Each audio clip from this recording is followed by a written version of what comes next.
Bonjour, je suis Brigitte Perrault-Schneider. On me pose souvent la question, qu'est-ce que c'est la gravure? Eh bien, moi je suis graveuse, comme on dit, j'aime pas ça, je préfère dire je suis une graveur. Eh bien, la gravure, pour moi c'est une passion, d'abord.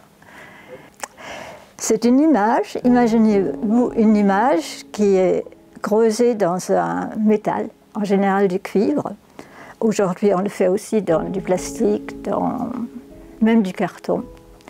C'est creusé donc pour recevoir la couleur. Une fois gravé, on va l'ancrer et l'encre reste dans les creux qui ont été creusés. En opposant à la gravure sur bois, où ce qui imprime, c'est justement ce qui est resté. Pour la reconnaître, c'est très facile. La plaque gravée, elle est imprimée avec beaucoup de pression dans un papier humidifié et elle laisse donc comme une cuvette. Elle laisse une marque tout autour, c'est une cuvette. Là, vous avez affaire à une gravure originale. Si en plus elle est signée à la main, ça veut dire vraiment gravure originale. Dans les temps anciens, il n'y avait pas encore la photographie et la gravure servait à reproduire des tableaux, des peintres connus. Aujourd'hui c'est facile, on scanne la photo et voilà, tout est là. À l'époque, les graveurs gravaient, gravaient et redonnaient donc l'image en gravure. C'est comme ça, aujourd'hui, on connaît encore des très très belles gravures. C'est les gravures de l'interprétation. On peut la faire, une gravure en noir et blanc, c'est la plus connue, et également en couleur. À ce moment-là, on grave sur plusieurs plaques, ou on pose l'encre avec une poupée. Et où on creuse à plusieurs niveaux. Enfin, il y a beaucoup de techniques dans la gravure. Ceux qui l'ont fait en savent quelque chose. Plusieurs années, je ne suis pas venue dans cet atelier où j'ai passé des heures et des heures de travail. Le travail entre un graveur et son taille-dossier, le taille-dossier, ce n'est pas celui qui fait des tailles douces, c'est celui qui imprime les tailles douces, d'accord? Et le taille-dossier, le mot est mal choisi, je suis d'accord avec vous. Le taille-dossier, c'est celui qui crée des épreuves. Toute image qui a été imprimée, c'est-à-dire aussi bien en litho qu'en gravure, c'est une estampe. Oui, quel est le lien entre le graveur et le taille-dossier? Eh bien, il faut qu'il soit très amical. Il faut qu'il se connaisse bien. Il faut que lui sait ce que vous voulez et moi je sais ce que je veux. Sinon, je lui fais perdre trop de temps pour qu'il cherche ce que je veux. Donc, les graveurs qui ont eux-mêmes leur presse mettent déjà leur gravure chez eux un peu au point. Puis ils arrivent pour une première épreuve ici. Et ensuite, le taille-dossier fait le tirage si le graveur est d'accord avec ce qu'il a fait, si les deux se sont mis d'accord. Pour moi, ici, les ateliers d'art, c'était ma vie pendant des années et des années. Vous savez, la gravure, c'est une passion.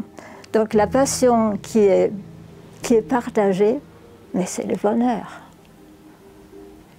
J'ai commencé par la gravure en lino, qui demande des traits assez larges, parce que, comme on voit, ce qui imprime, c'est ce qui reste. Donc on ne peut pas faire des traits très fins. Et un ami m'a dit un jour, écoute, vraiment, toi qui as un trait très fin, ça ne te va pas, tu changes totalement. Et puis j'ai connu, quand je suis venue en France en 1966, j'ai connu l'atelier de Louis Villamox. J'ai fait avec lui de la litho. Et un jour, arrive je crois qu'il était professeur d'anglais, mais un passionné de gravure de burin. Étienne. Eh bien, tous ceux qui étaient à l'atelier ce jour-là sont tombés d'accord, on va prendre la gravure. C'est ça la passion. Quelqu'un qui sait transmettre et l'autre qui sait la recevoir. Eh bien c'est tout. Donc la gravure, avec la gravure, si vous voulez, j'ai beaucoup plus de facilité. Moi j'ai besoin d'un trait spontané. J'aime pas avoir un dessin et je refais la gravure exactement ce que j'ai fait en dessin.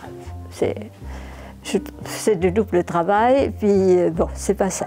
Moi j'aime travailler d'après nature.